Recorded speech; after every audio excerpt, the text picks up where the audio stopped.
All right, hello everybody. Hopefully you can hear me well. Yes, yes, great.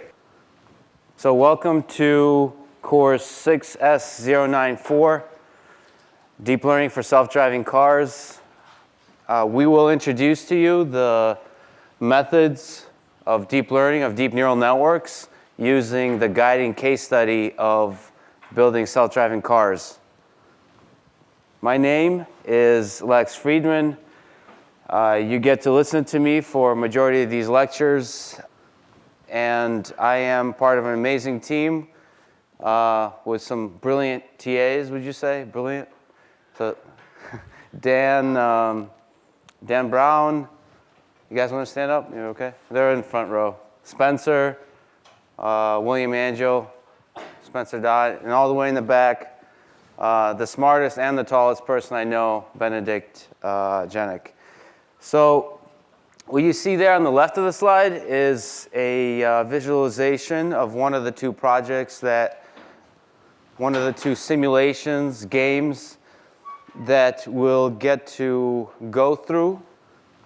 We'll use it as a way to teach you about deep reinforcement learning, but also as a way to excite you by challenging you to compete against others, if you wish, to win a special prize yet to be announced, super secret prize. So you can reach me and the TAs at deepcars@mit.edu if you have any questions about the tutorials, about the lecture, about anything at all. The website, cars.mit.edu, has the lecture content, code tutorials again. Like today, the lecture slides for today are already up in PDF form. The slides themselves, if you want to see them, just email me. But they're over a gigabyte in size because they're very heavy in videos. So I'm just posting the PDFs. And there will be lecture videos available a few days after the lecture is given.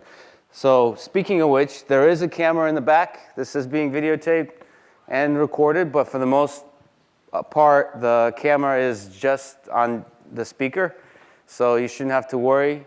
If that kind of thing worries you, then you could sit on the periphery of the classroom, or maybe I suggest sunglasses and a mustache, fake mustache. That would be a good idea. There is a competition for the game that you see on the left. I'll describe exactly what's involved. In order to get credit for the course, you have to design a neural network that drives the car just above the speed limit, 65 miles an hour. But if you want to win, you need to go a little faster than that. So, who this class is for? You may be new to programming, new to machine learning, new to robotics. Or you're an expert in those fields but want to go back to the basics. So what you will learn is an overview of deep reinforcement learning, convolutional neural networks, recurrent neural networks, and how these methods can help improve each of the components of autonomous driving: perception, visual perception, localization, mapping, control, planning, and the detection of driver state. Okay, two projects. Code name Deep Traffic is the first one. There is, in this particular formulation of it, there is 7 lanes. It's a top view. It looks like a game, but I assure you it's very serious. It is the agent in red. The car in red is being controlled by a neural network, and we'll explain how you can control and design the various aspects, the various parameters of this neural network. And it learns in the browser. So we're using CompNet.js, which is a library that is programmed by Andrej Karpathy in JavaScript. So amazingly, we live in a world where you can train in a matter of minutes a neural network in your browser. And we'll talk about how to do that. The reason we did this is so that there is very few requirements to get you up and started with neural networks. So in order to complete this project for the course, you don't need any requirements except to have a Chrome browser. And to win the competition, you don't need anything except a Chrome browser. The second project, codenamed DeepTesla, or Tesla, is using data from a Tesla vehicle of the forward roadway and using end-to-end learning, taking the image and putting it into convolutional neural networks that directly maps a regressor that maps to a steering angle. So all it takes is a single image, and it predicts a steering angle for the car. And we have data for the car itself, and you get to build a neural network that tries to do better, tries to steer better, or at least as good as the car. Okay, let's get started with the question, with the thing that we understand so poorly at this time, because it's so shrouded in mystery, but it fascinates many of us. And that's the question of what is intelligence? This is from a 1996, March 1996 Time magazine. And the question, can machines think, is answered below with they already do. So what, if anything, is special about the human mind? It's a good question for 1996, a good question for 2016, 17 now, and the future. And there's two ways to ask that question. One is the special purpose version. Can an artificial intelligence system achieve a well-defined, specifically formally defined finite set of goals? And this little diagram from a book that got me into artificial intelligence as a bright-eyed high school student, The Artificial Intelligence, A Modern Approach. This is a beautifully simple diagram of a system. It exists in an environment. It has a set of sensors that do the perception. It takes those sensors in, does something magical, there's a question mark there, and with a set of effectors, acts in the world, manipulates objects in that world. And so, special purpose, we can, under this formulation, as long as the environment is formally defined, well-defined, as long as the set of goals are well-defined, as long as the set of actions, sensors, and the ways that the perception carries itself out is well-defined, we have good algorithms, of which we'll talk about, that can optimize for those goals. The question is, if we inch along this path, will we get closer to the general formulation, to the general purpose version of what artificial intelligence is? Can it achieve poorly defined, unconstrained set of goals with an unconstrained, poorly defined set of actions, and unconstrained, poorly defined utility functions, rewards? This is what human life is about. This is what we do pretty well most days. Exist in an undefined, full of uncertainty world. So, okay, we can separate tasks into three different categories. Formal tasks. This is the easiest. It doesn't seem so. It didn't seem so at the birth of artificial intelligence, but that's in fact true if you think about it. The easiest is the formal tasks. Playing board games, theorem proving, all the kind of mathematical logic problems that can be formally defined. Then there's the expert tasks. So this is where a lot of the exciting breakthroughs have been happening, where machine learning methods, data-driven methods, can help aid or improve on the performance of our human experts. This means medical diagnosis, hardware design, scheduling. And then there is the thing that we take for granted, the trivial thing, the thing that we do so easily every day when we wake up in the morning, the mundane tasks of everyday speech, of written language, of visual perception, of walking, which we'll talk about in today's lecture, is a fascinatingly difficult task, and object manipulation. So the question is that we're asking here Before we talk about deep learning, before we talk about the specific methods, we really want to dig in and try to see what is it about driving. How difficult is driving? Is it more like chess, which you see on the left there, where we can formally define a set of lanes, a set of actions, and formulate it as this, there's 5 set of actions. You can change a lane, you can avoid obstacles, you can formally define an obstacle, you can formally define the rules of the road. Or is there something about natural language, something similar to everyday conversation about driving, that requires a much higher degree of reasoning, of communication, of learning, of existing in this under-actuated space? Is it a lot more than just left lane, right lane, speed up, slow down? So let's look at it as a chess game. Here's the chess pieces. What are the sensors we get to work with on an autonomous vehicle? And we'll get a lot more in depth on this, especially with the guest speakers who've built many of these. There's radar, there's the range sensors, radar, LiDAR, that give you information about the obstacles in the environment, that help localize the obstacles in the environment. There's the visible light camera and stereo vision that gives you texture information, that helps you figure out not just where the obstacles are, but what they are. Helps to classify those, helps to understand their subtle movements.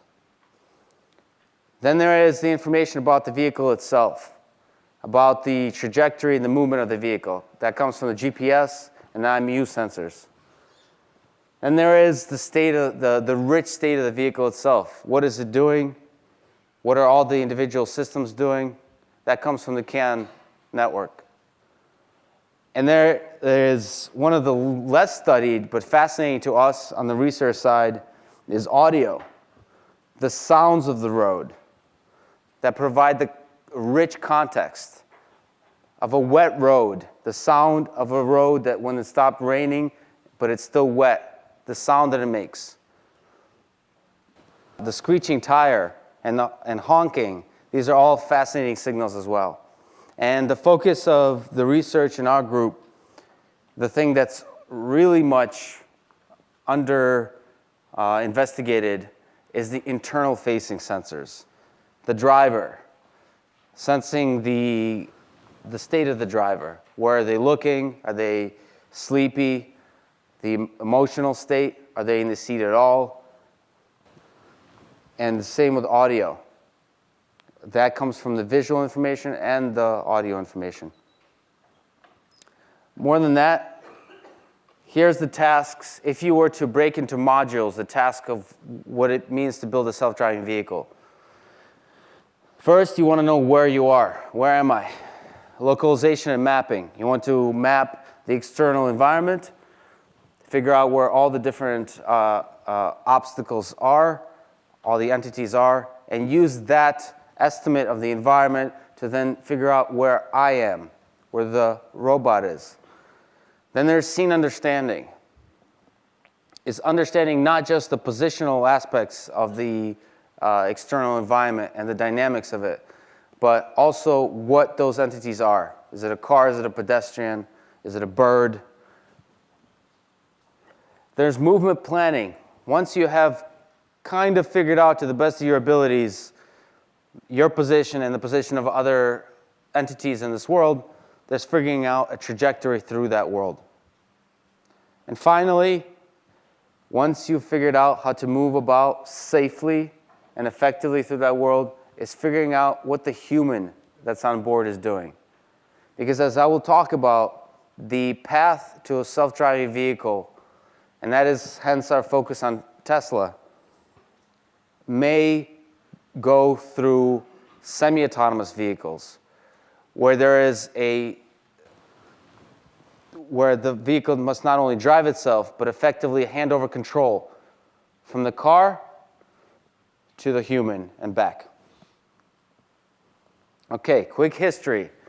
Well, there's a lot of fun stuff from the 80s and 90s, but the big breakthroughs came in the second DARPA Grand Challenge with Stanford Stanley when they won the competition, one of 5 cars that finished. This was an incredible accomplishment. In a desert race, a fully autonomous vehicle was able to complete the race in record time.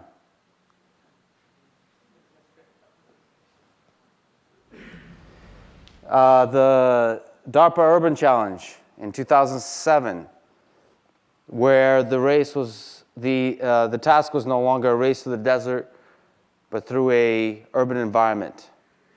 And CMU's boss with GM won that race.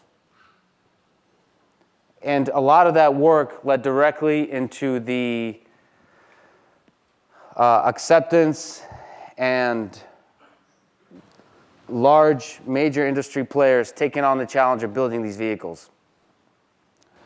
Google, now Waymo, self-driving car. Tesla with its autopilot system and now autopilot 2 system. Uber with its testing in Pittsburgh. Then there's many other companies, including one of the speakers for this course of Newtonomy, that are driving the wonderful streets of Boston. Okay, so let's take a step back. We have, if we think about the accomplishments in the DARPA Challenge, and if we look at the accomplishments of the Google self-driving car, which essentially boils the world down into a chess game. It uses incredibly accurate sensors to build a 3-dimensional map of the world, localize itself effectively in that world, and move about that world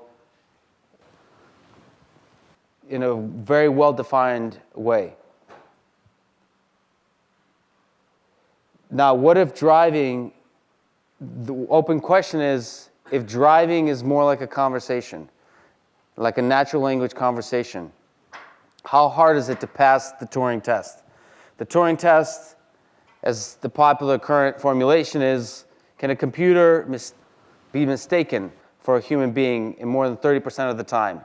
When a human is talking behind a veil, having a conversation with either a computer or a human, can they mistake the other side of that conversation for being a human when it's in fact a computer? And the way you would, in a natural language, build a system that has successfully passes the Turing test is the natural language processing part to enable it to communicate successfully. So generate language and interpret language. Then you represent knowledge, the state of the conversation, transferred over time. And the last piece, and this is the hard piece, is the automated reasoning. Is reasoning. Can we teach machine learning methods to reason? That is something that will propagate through our discussion. Because, as I will talk about, the various methods, the various deep learning methods, neural networks, are good at learning from data. But they're not yet, there's no good mechanism for reasoning. Now, reasoning could be just something that we tell ourselves we do to feel special, better, to feel like we're better than machines. Reasoning may be simply something as simple as learning from data. We just need a larger network. Or there could be a totally different mechanism required. And we'll talk about the possibilities there. So, yes?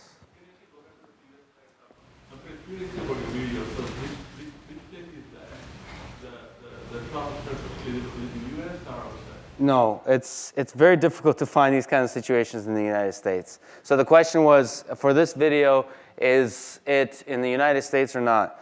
I believe it's in Tokyo. So India, a few European countries are much are much more towards the direction of natural language versus chess. In the United States, generally speaking, we follow rules more concretely. The quality of roads is better, the marking on the roads is better, so there's less requirements there. I'm not sure it's going to be Tokyo because they drive on the left side, but we drive the board on the right side. So Japan is reasonable, you can... These cars are driving on the left side? So they drive on the right side of the road, just like US. Ah, I see. Okay. Yeah, you're right. It is because, yep. Yeah, so, but it's certainly not the United States. It's spent quite a bit of Googling trying to find the United States, and it's difficult. So let's talk about the recent breakthroughs in machine learning and what is at the core of those breakthroughs is neural networks that have been around for a long time. And I will talk about what has changed, what are the cool new things, and what hasn't changed, and what are its possibilities. But first, a neuron, crudely, is a computational building block of the brain. I know there's a few folks here, neuroscience folks. This is hardly a model. It is mostly an inspiration. And so the human neuron has inspired the artificial neuron, the computational building block of a neural network, of an artificial neural network. Now, to give you some context, these neurons for both artificial and human brains are interconnected. In the human brain, there's about, I believe, 10,000 outgoing connections from every neuron, on average. And they're interconnected to each other. The largest current, as far as I'm aware, artificial neural network has 10 billion of those connections, synapses. Our human brain, to the best estimate that I'm aware of, has 10,000 times that. So 100 to 1,000 trillion synapses. Now, what is a artificial neuron? This building block of a neural network. It takes a set of inputs. It puts a weight on each of those inputs, sums them together, applies a bias value on each that sits on each neuron, and using an activation function that takes as input that sum plus the bias and squishes it together to produce a 0 to 1 signal.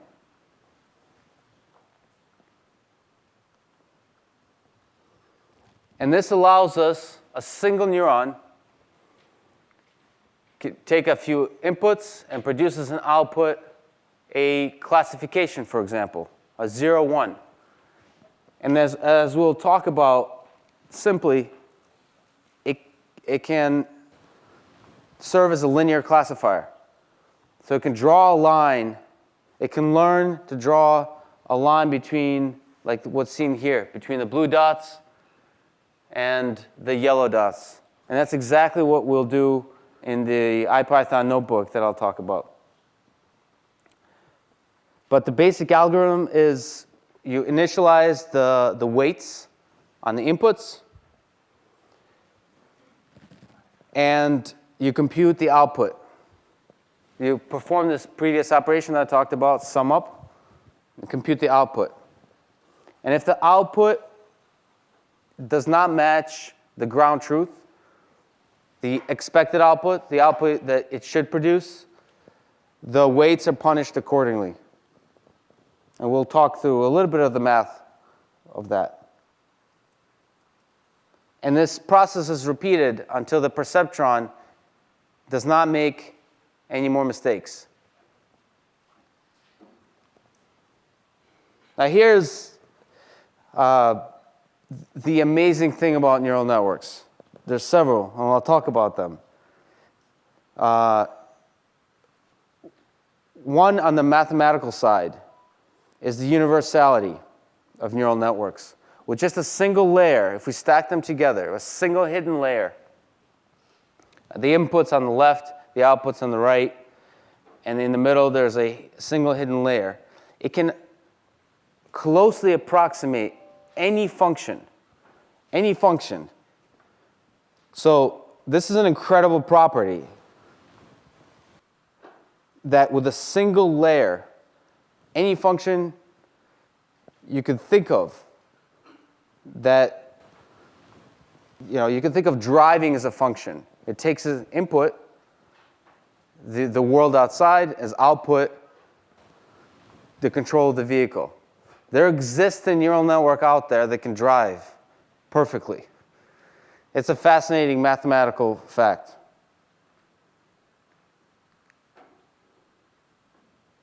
So we can think of this then, these functions, as a special purpose function, special purpose intelligence. You can take, say as input, the number of bedrooms, the square feet, the type of neighborhood. Those are the three inputs. It passes that value through to the hidden layer, and then one more step, it produces the final price estimate for the house or for the residence. And we can teach a network to do this pretty well in a supervised way. This is supervised learning. You provide a lot of examples where you know the number of bedrooms, the square feet, the type of neighborhood, and then you also know the final price of the house or the residence. And then you can, as I'll talk about, through a process of backpropagation, teach these networks to make this prediction pretty well. Now, some of the exciting breakthroughs recently have been in the general purpose intelligence. This is from Andrej Karpathy, who's now at OpenAI. I would like to take a moment here to try to explain how amazing this is. This is a game of Pong. If you're not familiar with Pong, there's two paddles, and you're trying to bounce the ball back, and in such a way that prevents the other guy from bouncing the ball back at you. The artificial intelligence agent is on the right in green, and up top is the score, 8-1. Now this takes about 3 days to train on a regular computer, this network. What is this network doing? It's called a policy network. The input is the raw pixels. They're slightly processed, and also you take the difference between the two frames, but it's basically the raw pixel information. That's the input. There's a few hidden layers, and the output is a single probability of moving up. That's it. That's the whole system. And what it's doing is it learns you don't know at any one moment, you don't know what the right thing to do is. Is it to move up? Is it to move down? You only know what the right thing to do is by the fact that eventually you win or lose the game. So this is the amazing thing here, is there's no supervised learning there's no universal fact about any one state being good or bad, and any one action being good or bad in any state. But if you punish or reward every single action you took for an entire game based on the result. So no matter what you did, if you won the game, the end justifies the means. If you won the game, every action you took and every action state pair gets rewarded. If you lost the game, it gets punished. And this process, with only 200,000 games, where the system just simulates the games, it can learn to beat the computer. This system knows nothing about Pong, nothing about games. This is general intelligence, except for the fact that it's just a game of Pong. And I will talk about how this can be extended further, and why this is so promising, and why this is also, we should proceed with caution. So again, there's a set of actions you take, up, down, based on the output of the network. There's a threshold. Given the probability of moving up, you move up or down based on the output of the network. And you have a set of states. And every single state action pair is rewarded if there's a win, and it's punished if there's a loss. When you go home, think about how amazing that is. And if you don't understand why that's amazing, spend some time on it. It's incredible.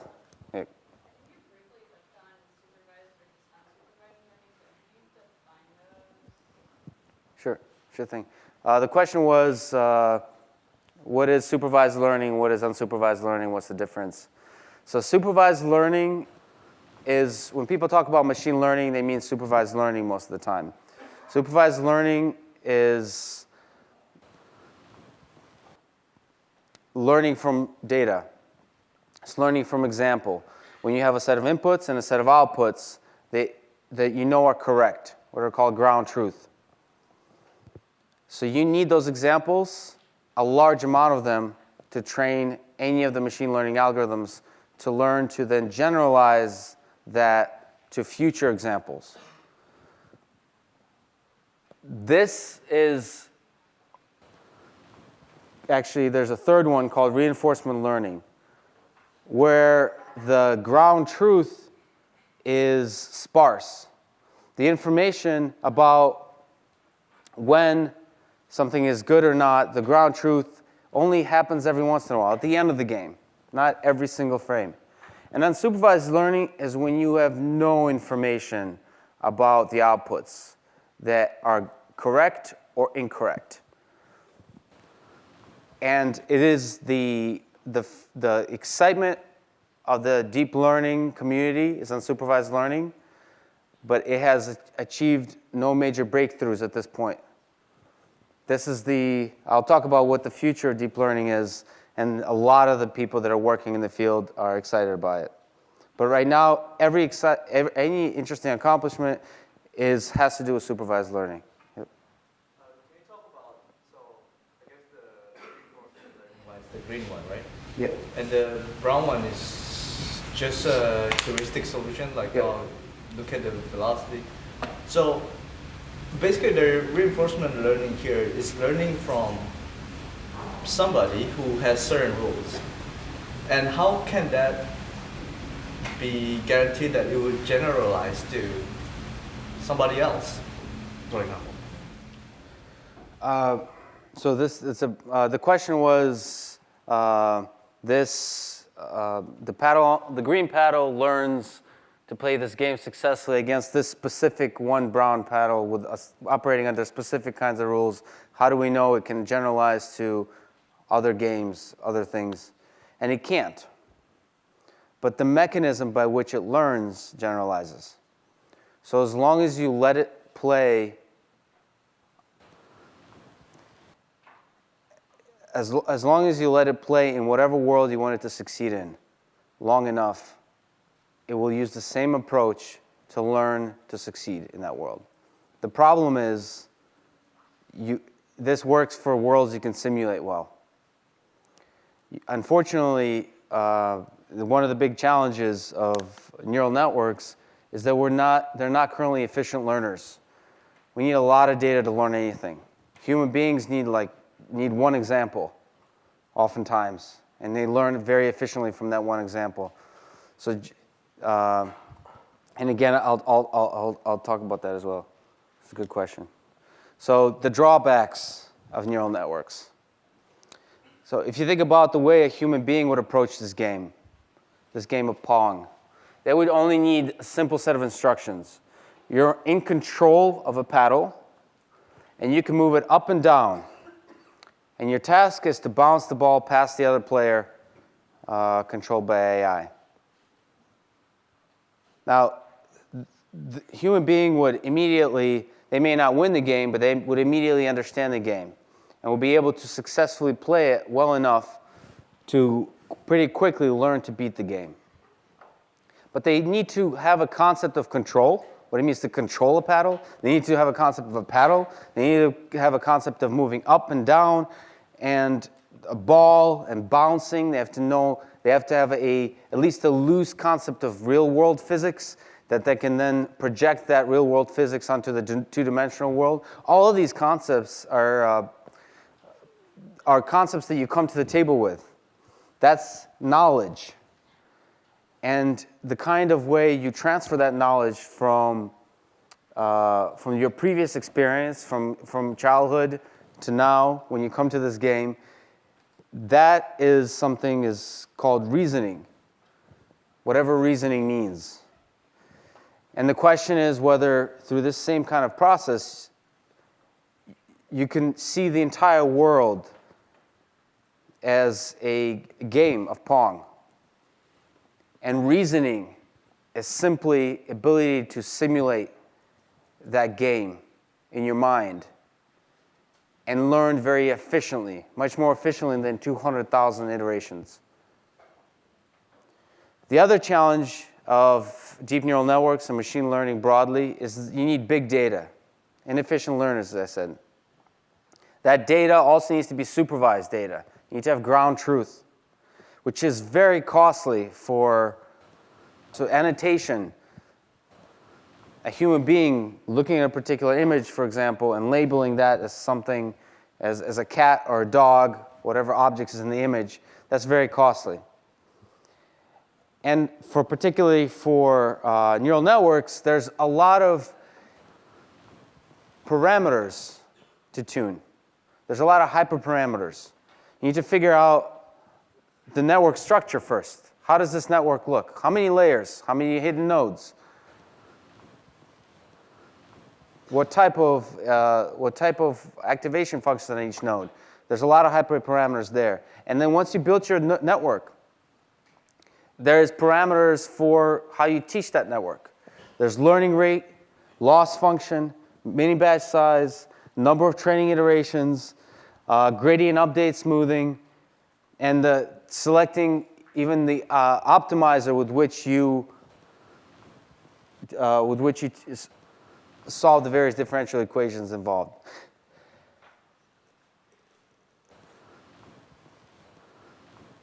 It's a topic of many research papers, certainly. It's rich enough for research papers, but it's also really challenging.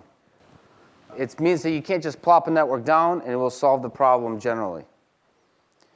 And defining a good loss function, or in the case of Pong or games, a good reward function is difficult. So here's a game. This is a recent result from OpenAI. I'm teaching a network to play the game of coast runners. And the goal of coast runners is to go, you're in a boat, the task is to go around a track and successfully complete a race against other people you're racing against. Now, this network is an optimal one. And what is figured out that actually in the game, it gets a lot of points for collecting certain objects along the path. So what you see is it's figured out to go in a circle and collect those green turbo things. And what is figured out is you don't need to complete the game to earn the reward.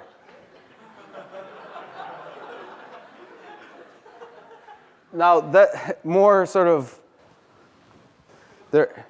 And despite being on fire and hitting the wall and going through this whole process, it's actually achieved at least a local optima, given the reward function of maximizing the number of points. And so it's figured out a way to earn a higher reward while ignoring the implied bigger picture goal of finishing the race, which us as humans understand much better. This raises for self-driving cars ethical questions. Besides other questions, you can watch this for hours. And it will do that for hours. And that's the point, is it's hard to teach, it's hard to encode the formally define a utility function under which an intelligent system needs to operate. And that's made obvious even in a simple game. And so what is, yep, question. What would be an example of a local optimum in the real world that an autonomous car could get stuck in? So the question was, what's an example of a local optimum that an autonomous car, so similar to the Coast Racer, what would be the example in the real world for an autonomous vehicle? And it's a touchy subject, but it would certainly have to be involved the choices we make under near crashes and crashes. The choices a car makes when to avoid, for example, if there's a crash imminent and there's no way you can stop to prevent the crash, do you keep the driver safe or do you keep the other people safe? And there has to be some, even if you don't choose to acknowledge it, even if it's only in the data and the learning that you do, there's an implied reward function there. And we need to be aware of that reward function is, because it may find something, until you actually see it, we won't know it. Once we see it, we'll realize that, oh, that was a bad design. And that's the scary thing. It's hard to know ahead of time what that is. So the recent breakthroughs from deep learning came of several factors. First is the compute. Moore's law. CPUs are getting faster, 100 times faster every decade. Then there's GPUs.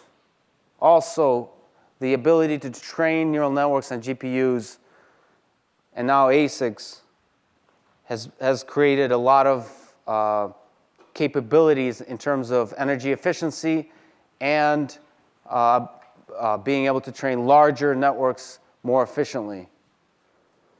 There is larger, well, first of all, in the 21st century, there's digitized data. There's larger data sets of digital data. And now that data is becoming more organized, not just vaguely available data out there on the internet. It's actual organized data sets like ImageNet. Certainly for natural language, there's large data sets. There is the algorithm innovations, backpropagation, convolutional neural networks, LSTMs, all these different architectures for dealing with specific types of domains and tasks.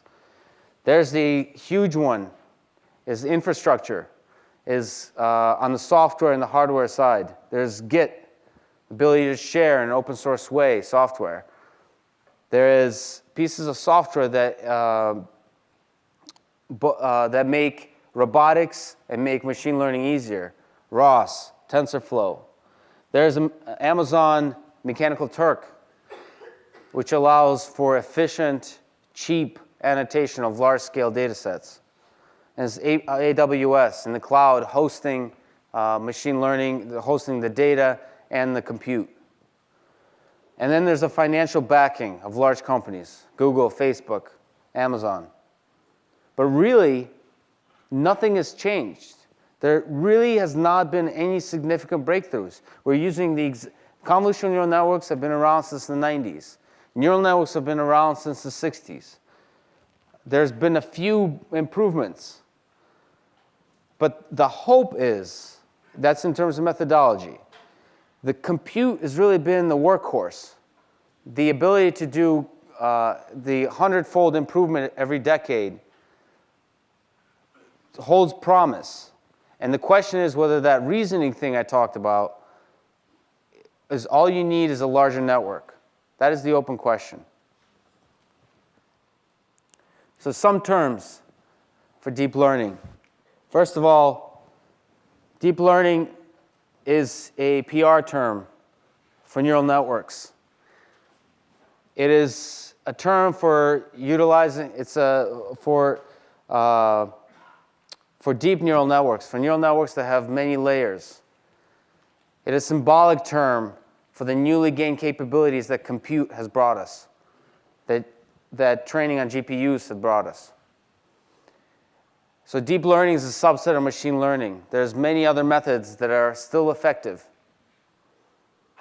The terms that'll come up in this class is, first of all, multi-layer perceptron, deep neural networks, recurrent neural networks, LSTM, long short-term memory networks, CNN or convnets, convolutional neural networks, deep belief networks. And the operation that'll come up is convolution, pooling, activation functions, and backpropagation. Yep, cool question. Yeah, good question. You mentioned there are multiple tasks for agents in auto driving, such as localization and action planning. So I'm just confused whether each layer is in the node corresponds to a single task or to like a dimensionally reduced data. I guess I'm confused about the configuration of each field theory. So the question was, what is the purpose of the different layers in a neural network? What does it mean to have one configuration versus another? So a neural network, having several layers, it's the only thing you have an understanding of is the inputs and the outputs. You don't have a good understanding about what each layer does. They're mysterious things, neural networks. So I'll talk about how with every layer, it forms a higher level, a higher order representation of the input. So it's not like the first layer does localization, the second layer does path planning, the third layer does navigation, how you get from here to Florida. Or maybe it does, but we don't know. So we know, we're beginning to visualize neural networks for simple tasks, like for ImageNet, classifying cats versus dogs. We can tell what is the thing that the first layer does, the second layer, the third layer, and we'll look at that. But for driving, when you, as the input, provide just the images and the output, the steering, it's still unclear what you learn. Partially because we don't have neural networks that drive successfully yet. Yep. Do we feed the neural network the layers, or does it eventually generate them on its own over time? How does that work? So this is the question was, does a neural network generate layers over time? Like, does it grow? That's one of the challenges, is that a neural network is predefined. The architecture is the number of nodes, the number of layers, that's all fixed. Unlike the human brain, where neurons die and are born all the time, the neural network is pre-specified. That's it. That's all you get. And if you want to change that, you have to change that and then retrain everything. So it's fixed. So what I encourage you is to proceed with caution, because there's this feeling when you first teach a network with very little effort how to do some amazing task, like classify a face versus non-face, or your face versus other faces, or cats versus dogs. It's an incredible feeling. And then there's definitely this feeling that I'm an expert. But what you realize is you don't actually understand how it works. And getting it to perform well for more generalized tasks, for larger scale data sets, for more useful applications, requires a lot of hyperparameter tuning, figuring out how to tweak little things here and there. And still, in the end, you don't understand why it works so damn well. So deep learning these deep neural network architectures is representation learning. This is the difference between traditional machine learning methods, where, for example, for the task of having an image here as the input to the network here is on the bottom, the output is up at top. So, and the input is a single image of a person, in this case. And so the input specifically is all of the pixels in that image, RGB, the different colors of the pixels in the image. And over time, what a network does is build a multi-resolutional representation of this data. The first layer learns the concept of edges, for example. The second layer starts to learn composition of those edges, corners, contours. Then it starts to learn about object parts. And finally, actually provide a label for the entities that are in the input. And this is the difference between traditional machine learning methods, where the concepts like edges and corners and contours are manually pre-specified by human beings, human experts for the particular domain.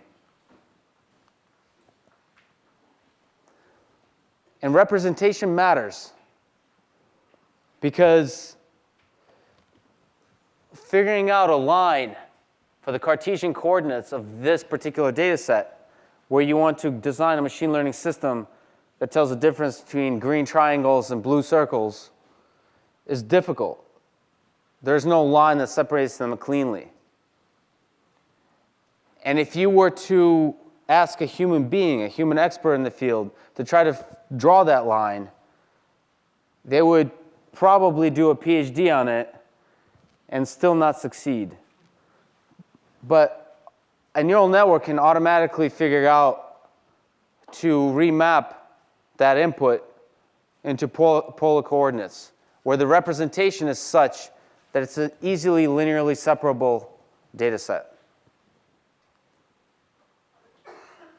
And so deep learning is a subset of representation learning, is a subset of machine learning, and a key subset of artificial intelligence. Now, because of this, because of its ability to compute an arbitrary number of features that at the core of the representation.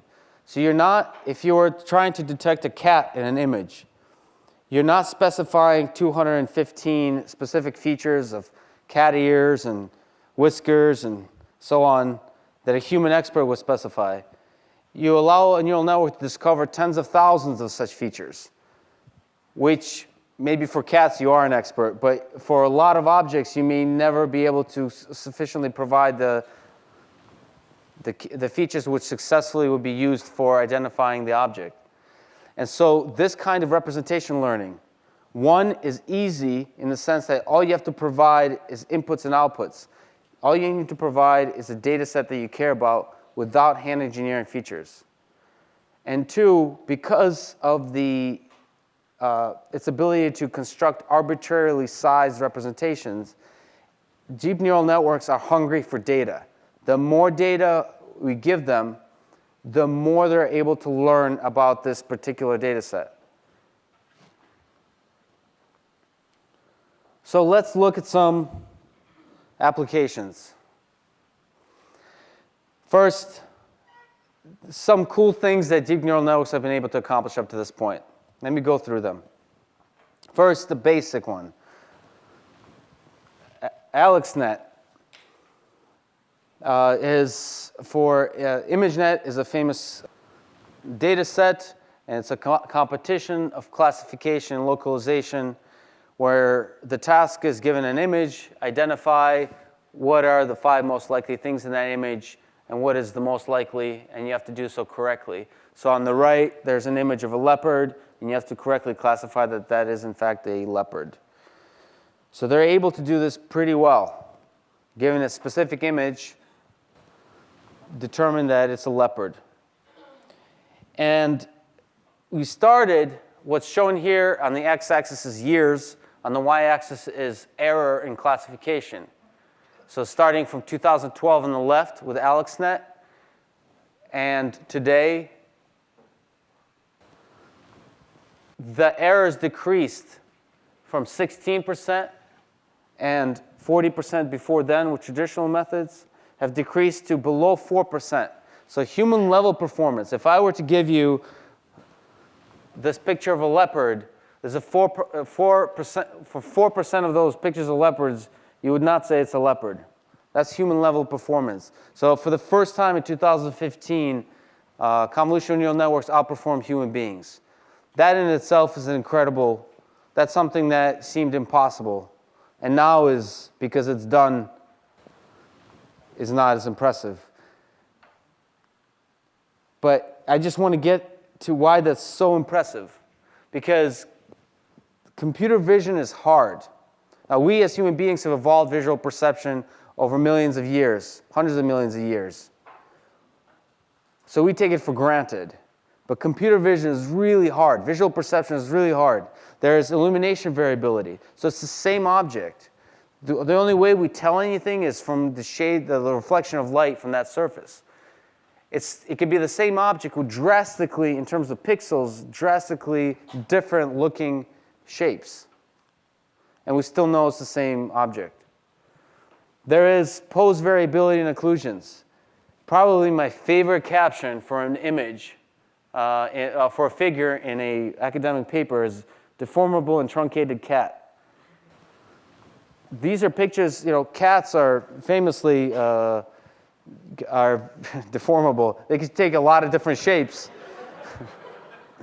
It's arbitrary poses are possible. So you have to have computer vision needs to know it's still the same object, still the same class of objects, given all the variability in the pose. And occlusions is a huge problem. We still know it's an object. We still know it's a cat, even when parts of it are not visible. And sometimes large parts of it are not visible. And then there's all the interclass variability. In interclass, all of these on the top two rows are cats. Many of them look drastically different. And the bottom two rows are dogs, also look drastically different. And yet, some of the dogs look like cats, some of the cats look like dogs, and as human beings, we're pretty good at telling the difference, and we want computer vision to do better than that. It's hard. So how is this done? This is done with convolutional neural networks, the input to which is a raw image. Here's an input on the left of a number 3. And I'll talk about, through convolutional layers, that image is processed, passed through. Convolutional layers maintain spatial information. On the output, they, in this case, predicts which of the images, what number is shown in the image, 0, 1, 2, through 9. And so these networks, this is exactly, everybody is using the same kind of network to determine exactly that. Input is an image, output is a number. And in the case of probability that it's a leopard, what is that number? Then there's segmentation built on top of these convolutional neural networks, where you chop off the end and convolutionize the network. You chop off the end where the output is a heat map. So you can have, instead of a detector for a cat, you can do a cat heat map, where the part of the image, the output heat map gets excited, the neurons on that output get excited, and the spatially excited in the parts of the image that contain a tabby cat. And this kind of process can be used to segment the image into different objects. A horse, so the original input on the left is a woman on a horse, and the output is a fully segmented image of knowing where's the woman, where's the horse. And this kind of process can be used for object detection, which is the task of detecting an object in an image. Now, the traditional method with convolutional neural networks and in general in computer vision is the sliding window approach, where you have a detector, like the leopard detector, that you slide through the image to find where in that image is a leopard. The segmenting approach, the RCNN approach, is efficiently segment the image in such a way that it can propose different parts of the image that are likely to have a leopard, or in this case, a cowboy. And that drastically reduces the computational requirements of the object detection task. And so these networks, this is currently one of the best networks for the ImageNet task of localization, is the deep residual networks. They're deep. So VGG19 is one of the famous ones, VGGNet. You're starting to get above 20 layers in many cases. 34 layers is the ResNet one. So the lesson there is the deeper you go, the more representational power you have, the higher accuracy. But you need more data. Other applications, colorization of images. So this, again, input is a single image, and output is a single image. So you can take a black and white video from a film, from an old film, and recolor it.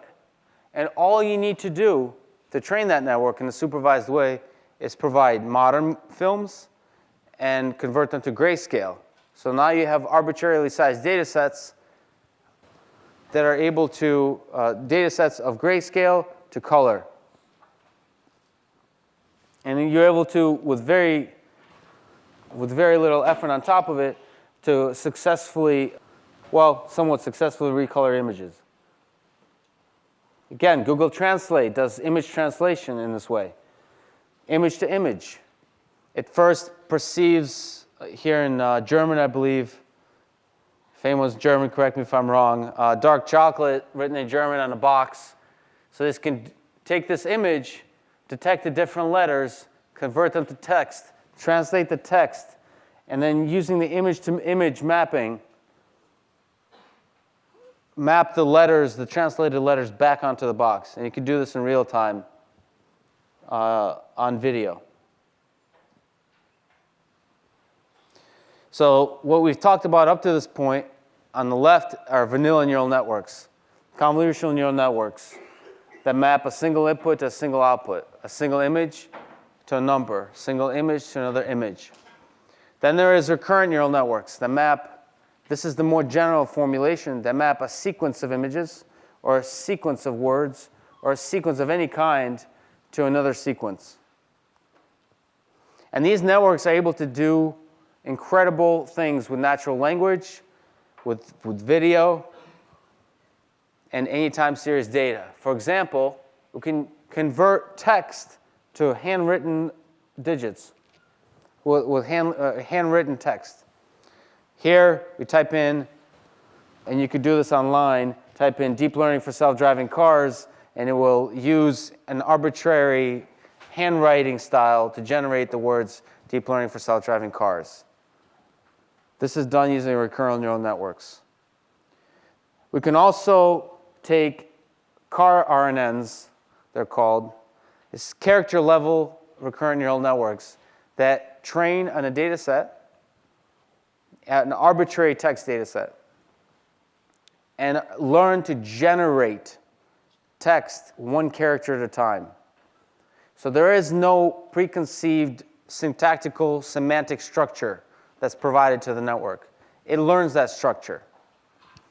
So, for example, you can train it on Wikipedia articles, like in this case, and it's able to generate successfully not only text that makes some kind of grammatical sense, at least, but also keep perfect syntactic structure for Wikipedia, for Markdown editing, for LaTeX editing, and so on.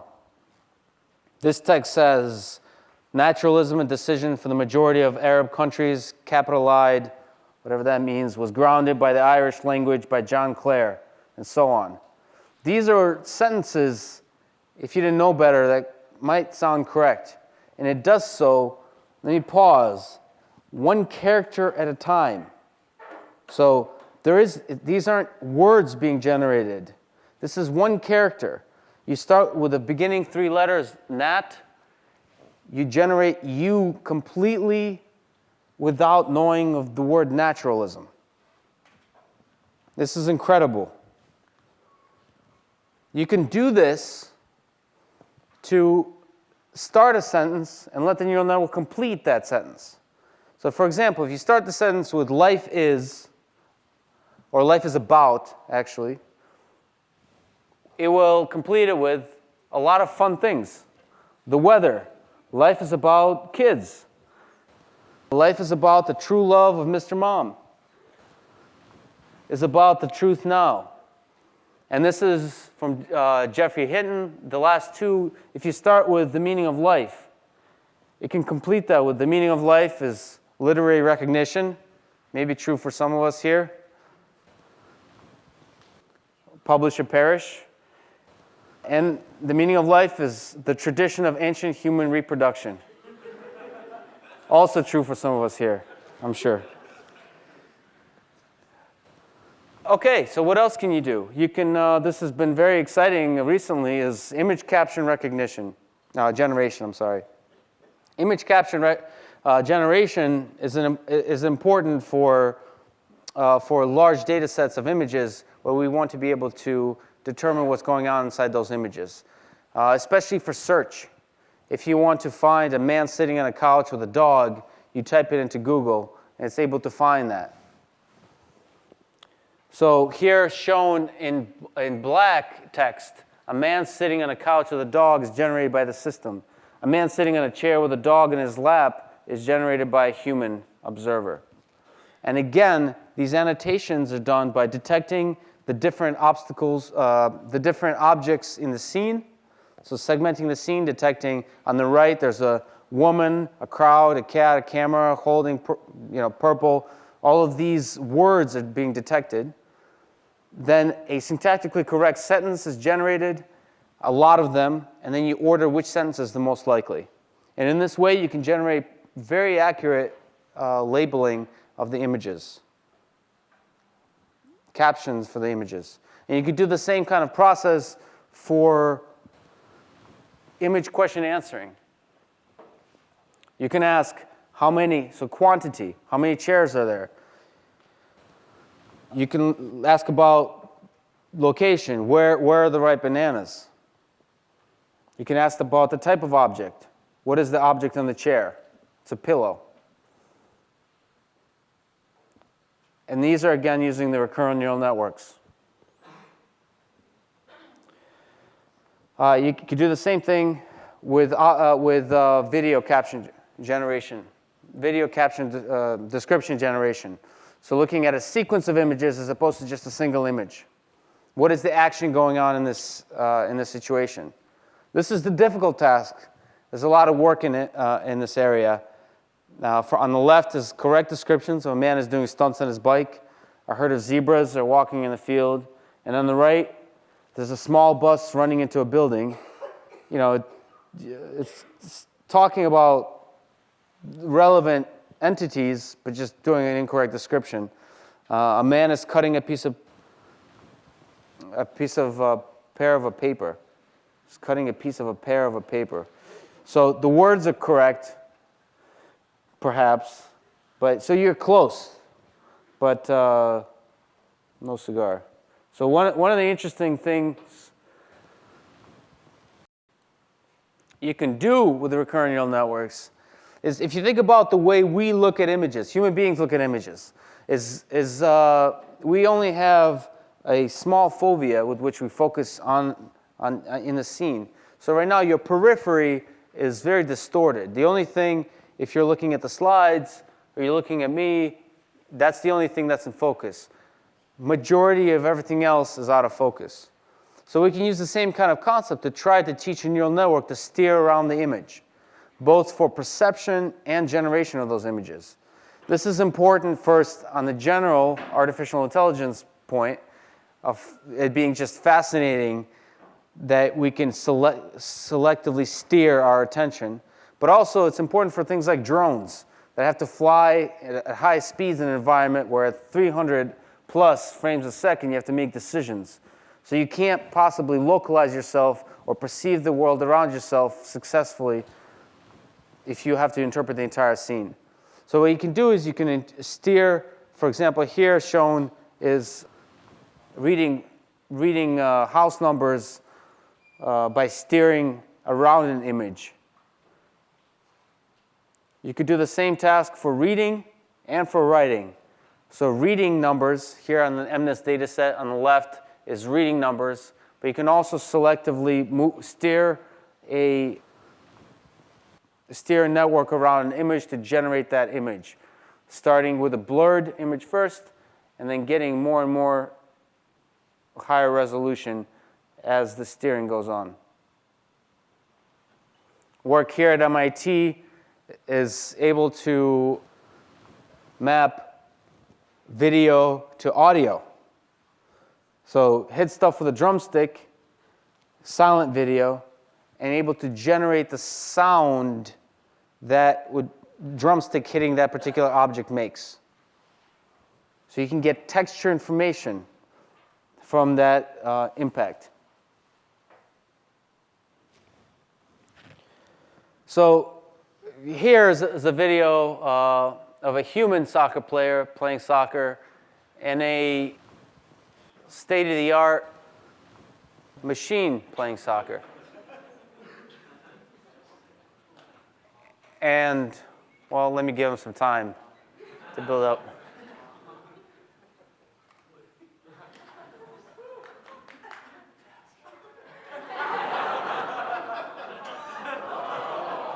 Okay. So soccer, we take this for granted, but walking is hard. Object manipulation is hard. Soccer is harder than chess for us to do, much harder. On your phone now, you can have a chess engine that beats the best players in the world. And you have to internalize that. Because the question is, and this is a painful video, but the question is, where does driving fall? Is it closer to chess or is it closer to soccer? For those incredible, brilliant engineers that worked on the most recent DARPA challenge, this will be a very painful video to watch, I apologize. This is a video from the DARPA challenge of robots struggling with the basic object manipulation and walking tasks. So it's mostly a fully autonomous navigation task.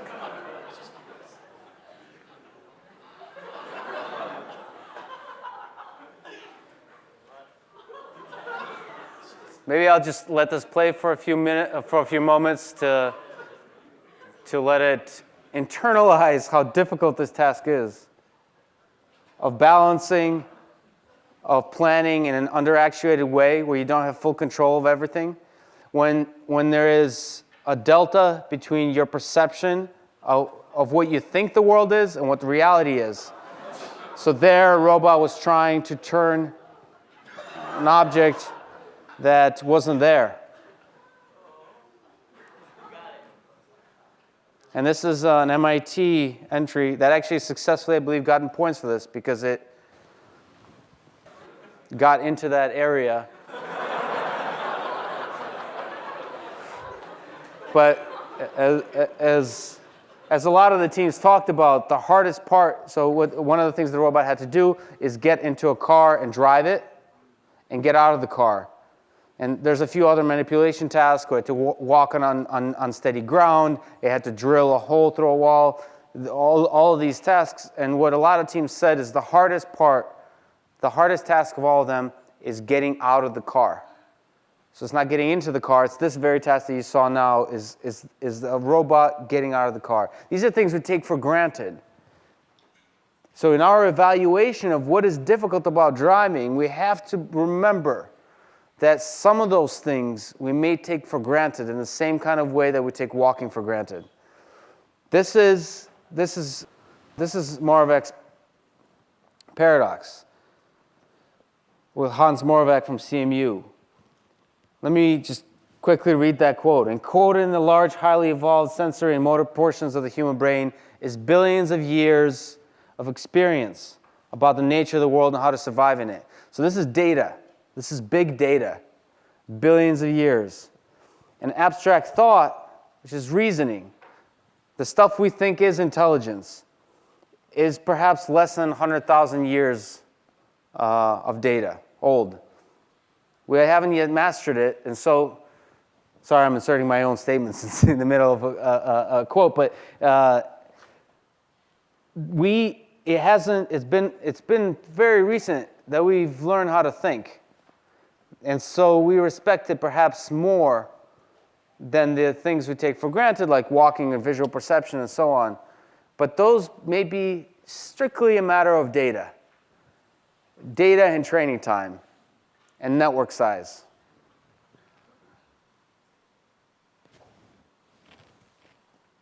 So walking is hard. The question is, how hard is driving? And that's an important question because the margin of error is small. There's one fatality per 100 million miles. That's the number of people that die in car crashes every year. One fatality per 100 million miles. That's a 0.000001% margin of error. That's through all the time you spend on the road, that is the error you get.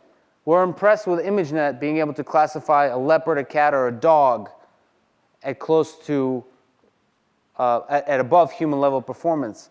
But this is the margin of error we get with driving. And we have to be able to deal with snow, with heavy rain, with big open parking lots, with parking garages, any pedestrians that behaves irresponsibly, as rarely as that happens, or just unpredictably, again, especially in Boston. Reflections, the ones especially, this is some of the things you don't think about, the lighting variations that blind the cameras.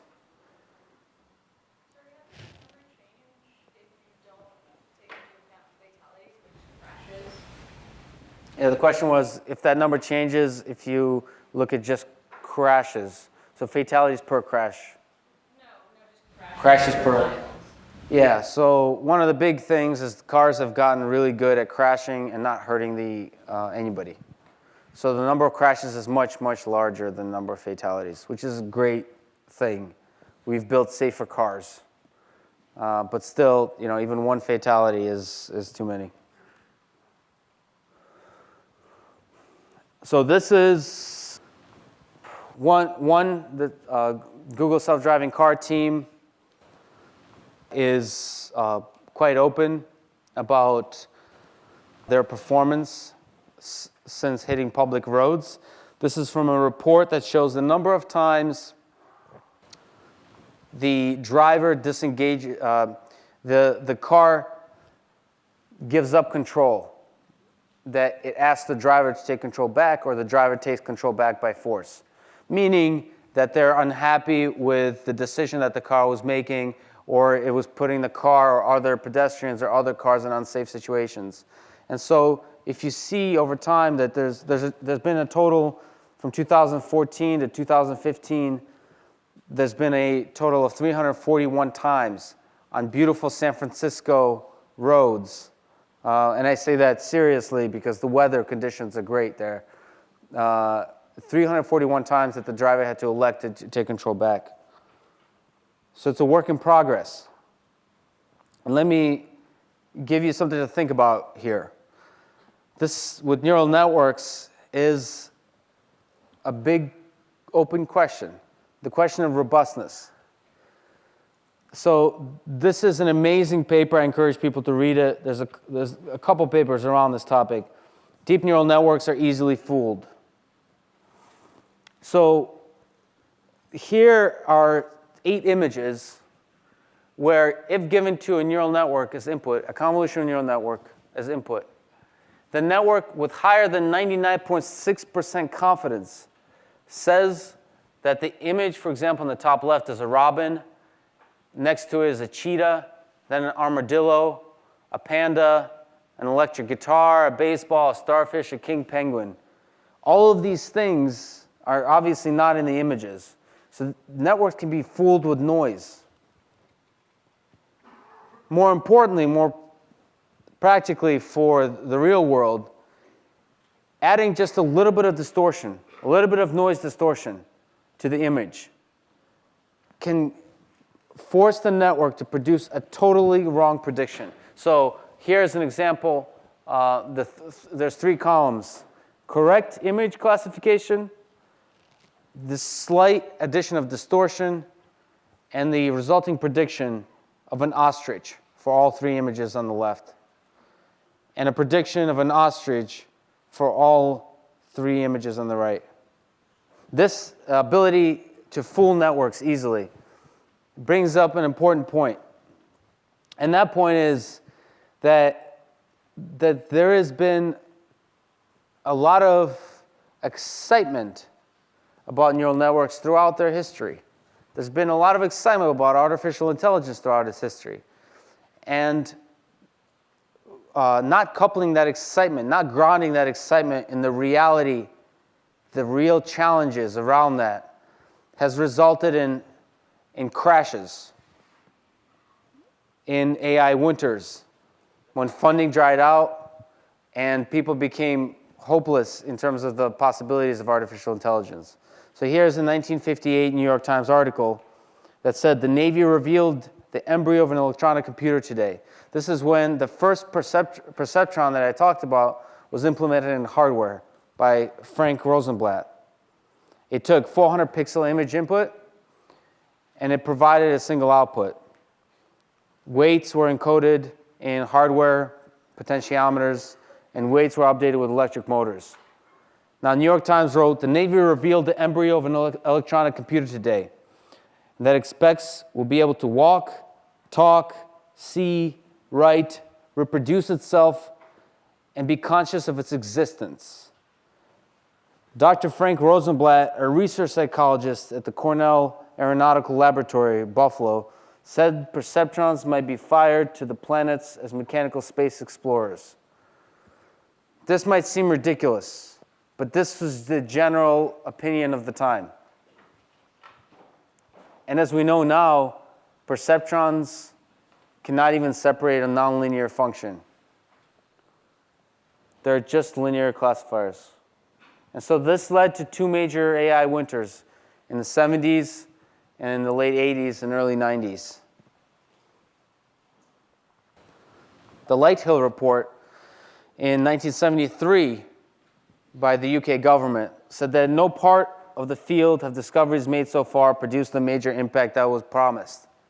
So if the hype builds beyond the capabilities of our research, reports like this will come, and they have the possibility of creating another AI winter. So I want to pair the optimism, some of the cool things we'll talk about in this class, with the reality of the challenges ahead of us.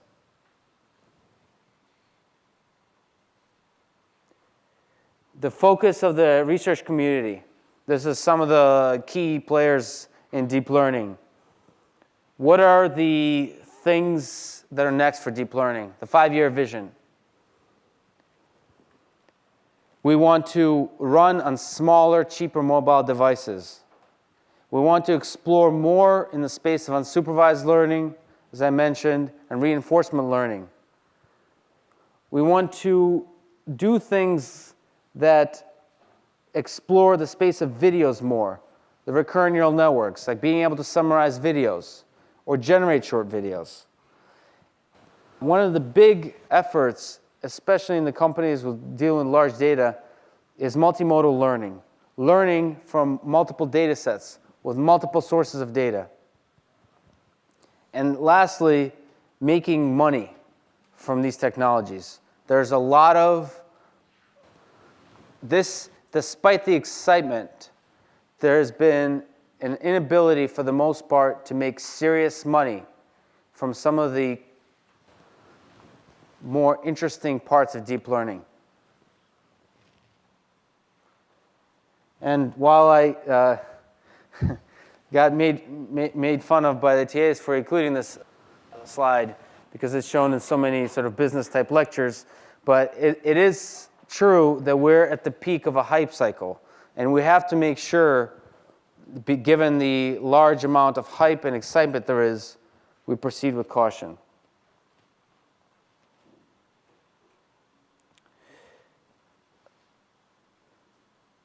One example of that, let me mention,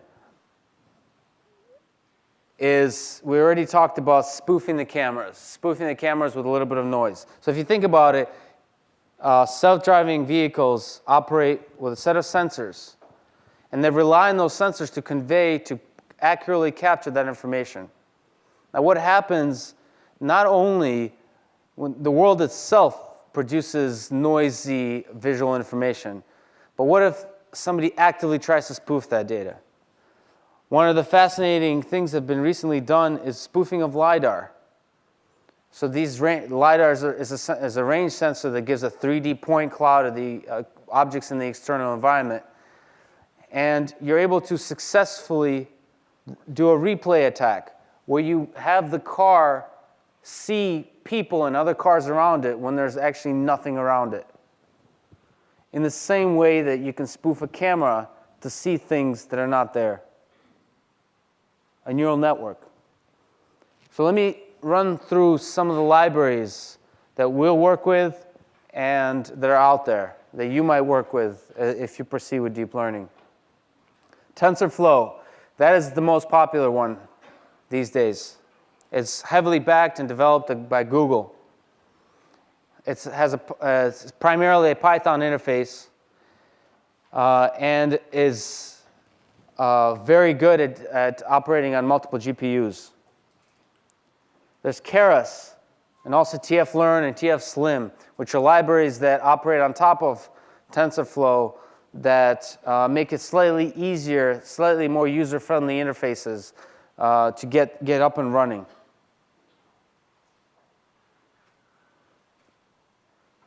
Torch, if you're interested to get in at the lower level, tweaking of the different parameters of neural networks, creating your own architectures, Torch is excellent for that with its own Lua interface. Lua is a programming language and heavily backed by Facebook. There's the old school Theano, which is what I started on, and a lot of people early on in deep learning started on. It's one of the first libraries that supported, came with GPU support. It definitely encourages lower level tinkering and has a Python interface. And many of these, if not all, rely on NVIDIA's library for doing some of the low level computations involved with training these neural networks on NVIDIA GPUs. MXNet, heavily supported by Amazon. And they've officially recently announced that they're going to be, with their AWS, going to be all in on MXNet.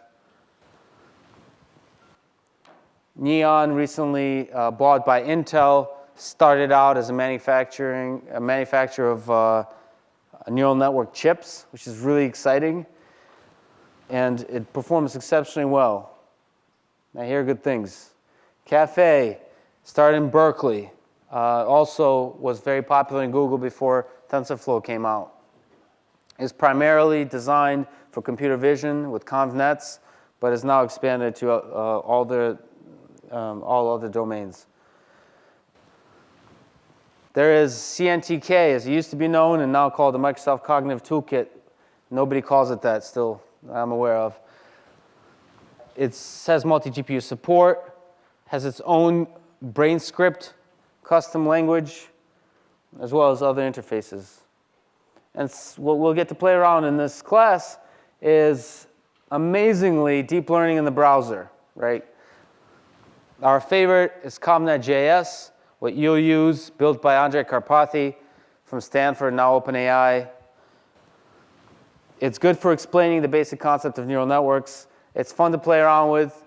All you need is a browser, so very few requirements. It can't leverage GPUs, unfortunately. But for a lot of things that we're doing, you don't need GPUs. You'll be able to train a network with very little and relatively efficiently without the need of GPUs. It has full support for CNNs, RNNs, and even deep reinforcement learning. Keras.js, which seems incredible, we tried to use for this class. Didn't happen to. It has GPU support, so it runs in the browser with GPU support with OpenGL or however it works magically. But we're able to accomplish a lot of things we need without the use of GPUs.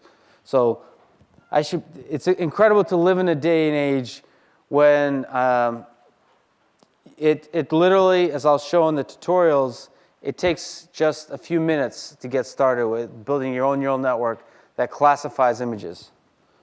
And a lot of these libraries are friendly in that way.